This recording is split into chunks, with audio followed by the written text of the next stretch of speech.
Good morning विद्यार्थी मित्रों, तमारू हार्दिक स्वागत है आपणी यूट्यूब चैनल एमडी एकेडमी में। आज आपणे बात करवानी है आजना महत्वपूर्ण करंट अफेरनी અને આ કરંટ અફેર ગુજરાતની બધી જ એક્ઝામ માટે મોસ્ટ ઇમ્પોર્ટન્ટ છે। તો શરૂઆત કરીશું કે તાજેતરમાં જે બીમસ્ટેક યુથ સમિટ 2025નું આયોજન ક્યાં કરવામાં આવશે? તો ગુજરાતમાં કરવામાં આવશે। ગુજરાતમાં કઈ જગ્યા ઉપર? તો ગાંધીનગર ખાતે। ક્યાં? ગાંધીનગર ખાતે। ઓકે, તો આ જે સમિટ છે બીમસ્ટેક યુવા સમિટ 2025 જે 7 ફેબ્રુઆરીથી લઈને 11 ફેબ્રુઆરી 2025 દરમિયાન ગુજરાતના ગાંધીનગરમાં યોજાવાની છે। અને આ જે સમિટ છે એનો હેતુ શું છે? તો કે જે આ યુવા પ્રયાસોને સસ્ટેનેબલ ડેવલપમેન્ટ ગ્રોથ 2030 અને જે ભારતના વિકસિત ભારત 2027ના વિઝન સાથે જોડવાનો છે। આ ક્વેશ્ચન મિત્રો આવનારી પોલીસ કોન્સ્ટેબલ માટે મોસ્ટ ઇમ્પોર્ટન્ટ છે। તો આ જે સમિટ હતું એનું ઉદ્ઘાટન કોના દ્વારા કરવામાં આવ્યું હતું? તો આ જે સમિટ છે એનું ઉદ્ઘાટન 8 ફેબ્રુઆરી 2025ના રોજ જે કેન્દ્રીય મંત્રી જે ડૉક્ટર મનસુખ માંડવિયા દ્વારા કરવામાં આવશે। અને જેનો ઉદ્દેશ શું હતો? તો જો બાંગ્લાદેશ, ભૂતાન, ભારત, મ્યાનમાર, નેપાળ, શ્રીલંકા અને જે આ થાઈલેન્ડ છે ના યુવાનો વચ્ચે સંબંધો મજબૂત બનાવવાનો આ સમિટનો હેતુ છે। ઉપરાંત આ સમિટનું ભારત સરકારનું જે યુવા બાબતનું જે મંત્રાલય છે અને રમતગમત મંત્રાલય દ્વારા આ બાબતનું આયોજન કરવામાં આવ્યું હતું। અને આ સમિટ યુવાનો દ્વારા સંચાલિત પહેલ, નેતૃત્વ, ચર્ચા અને જે ટકાઉ વિકાસના જે લક્ષણો છે તેના ઉપર ધ્યાન કેન્દ્રિત કરે છે। એટલે તમારે એક ક્વેશ્ચન અહીંથી બની શકે કે જે આ સમિટ હતું તો એનું આયોજન કોના દ્વારા કરવામાં આવ્યું હતું? તો જે ભારત સરકાર છે મિત્રો એના દ્વારા જે યુવા બાબતો અને યુવા જે રમતગમત મંત્રાલય છે એના દ્વારા આ જે સમિટ છે એનું આયોજન કરવામાં આવ્યું હતું। ઉપરાંત મિત્રો આ જે બીમસ્ટેક છે એનું ફૂલ ફોર્મ શું છે? તો આપણા માટે ફૂલ ફોર્મ પણ અતિ મહત્ત્વનું છે કે bay of Bengal initiative for multi sectoral technical and economical corporation, આ એનું ફૂલ ફોર્મ છે। અને એની રચના કરીને 6 જૂન 1997ના રોજ બેંકોક ઘોષણા હેઠળ કરવામાં આવી હતી। તો ફૂલ ફોર્મ પણ ઇમ્પોર્ટન્ટ છે અને એનું જે સ્થાપના ક્યારે થઈ હતી એ પણ આપણા માટે ઇમ્પોર્ટન્ટ છે। અત્યારે હાલ આ જે બીમસ્ટેક છે એના જે મહાસચિવ છે, કોણ? મહાસચિવ એ ભારતના છે અને 2024થી કાર્યરત છે, જેમનું નામ છે ઇન્દ્રા મણિ પાંડે। શું? ઇન્દ્રા મણિ પાંડે। ઓકે, અને જે આ થીમ હતી 2025ની, તો થીમ શું છે? તો યુવા as a bridge for intra BIMSTEC exchange, તો આ એની થીમ છે। આગળનો ક્વેશ્ચન છે મિત્રો કે તાજેતરમાં જે 38માં સૂરજકુંડ આંતરરાષ્ટ્રીય હસ્તકલા મેળાનું ઉદ્ઘાટન ક્યાં કરવામાં આવ્યું હતું? તો ફરીદાબાદમાં કરવામાં આવ્યું હતું। ફરીદાબાદ ક્યાં આવેલું છે? તો જે હરિયાણા છે ત્યાં આવેલું છે। તો જે આ હરિયાણાનું જે ફરીદાબાદ છે ત્યાં આજે સૂરજકુંડ આંતરરાષ્ટ્રીય હસ્તકલા મેળાનું આયોજન કરવામાં આવ્યું હતું અથવા તો કે ઉદ્ઘાટન કરવામાં આવ્યું છે।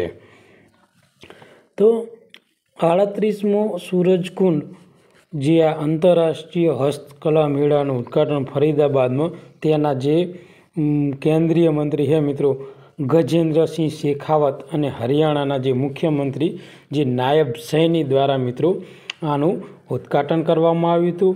અને જે આ મેળો છે તે હસ્તકલા, હાથવણાટને પ્રોત્સાહન આપવા માટે જાણીતા વાર્ષિક કાર્યક્રમમાં 42 દેશો અને લગભગ 600 જેટલા સહભાગીઓએ ભાગ લીધો હતો।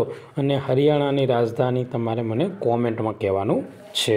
તો આ ક્વેશ્ચન પણ મોસ્ટ ઇમ્પોર્ટન્ટ છે। હાલમાં ઝોમેટોનું નવું નામ શું રાખવામાં આવ્યું છે? તો ઇન્ટરનલ એજ ઝોમેટોનું નવું નામ રાખવામાં આવ્યું છે. તાજેતરમાં યુનાઇટેડ કિંગડમે ભારતના કયા રાજ્ય સાથે મળીને નિઃશસ્ત્રીકરણ અને અપ્રાસાર પર ચર્ચા કરી છે? તો નવી દિલ્હી જે ભારતનું રાજ્ય છે મિત્રો, એના સાથે આ જે યુનાઇટેડ કિંગડમ મિત્રો નિઃશસ્ત્રીકરણ અને અપ્રસાર પર ચર્ચા કરી છે.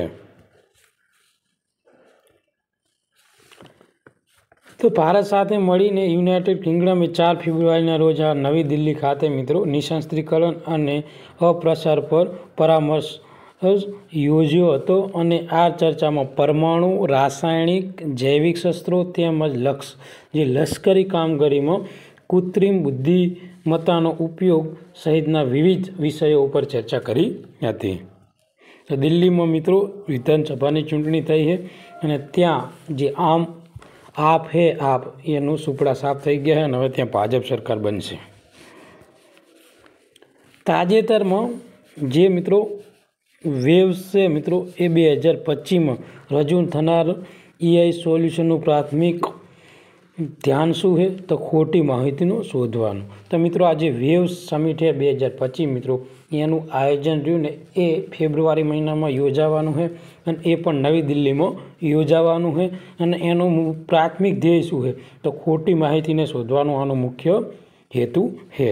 ઓકે, આગળ વાત કરીશું કે આંતરધર્મ સંવાદિતા સપ્તાહ ક્યારે ઉજવવામાં આવે છે? તો 1 ફેબ્રુઆરીથી લઈને 7 ફેબ્રુઆરીની વચ્ચે આજે આંતરધર્મ સંવાદિતા સપ્તાહ ઉજવવામાં આવે છે. તો સંયુક્ત રાષ્ટ્ર મહાસભા દ્વારા જાહેર કરાયેલા નિર્ણય મુજબ દર વર્ષે 1 ફેબ્રુઆરી લઈથી 7 ફેબ્રુઆરીની દરમિયાન આજે વિશ્વ આંતરધર્મ સંવાદિતા સપ્તાહ ઉજવવામાં આવે છે. અને આ સપ્તાહ વિવિધ ધર્મના સમુદાયો વચ્ચે પરસ્પર સમજણ, સંવાદ અને સહયોગને પ્રોત્સાહન આપવા માટે આ એક વૈશ્વિક પહેલ તરીકે કાર્યરત કરે છે. તો આ ક્વેશ્ચન પણ મોસ્ટ આઈએમપી છે. તો થીમ શું છે 2025ની જે આ આંતર ધર્મ સંવાદિતા છે મિત્રો સપ્તાહ એની? તો શાંતિ માટે એકતા. શું છે? શાંતિ માટે એકતા, જે તેની 2025ની થીમ છે, જે વૈશ્વિક પડકારોનો સામનો કરવા માટે અને આંતરધર્મ સહયોગ ઉપર મહત્વપૂર્ણ ભાર મૂકે છે. અને સૌ પ્રથમ આ જે મિત્રો છે એ સપ્તાહ એ કોના દ્વારા ઉજવણી કરવામાં આવી હતી? તો જે જોર્ડન છે ત્યાંના રાજા છે અબ્દુલ્લા II દ્વારા રજૂ કરવામાં આવી હતી. અને 2011થી દર વર્ષે મિત્રો આ જે વિશ્વભરમાં ધાર્મિક સંવાદિતા અને શાંતિપૂર્ણ સહઅસ્તિત્વને પ્રોત્સાહન આપવા માટે આપણે આ સપ્તાહની ઉજવણી કરીએ છીએ. ક્યારથી કરીએ? 2011થી. આગળનો ક્વેશ્ચન છે કે તાજેતરમાં કયા દેશે મિત્સુબિશી નંબર 6 ઉપગ્રહ વહન કરતું H3 રોકેટ સફળતાપૂર્વક લોન્ચ કર્યું છે?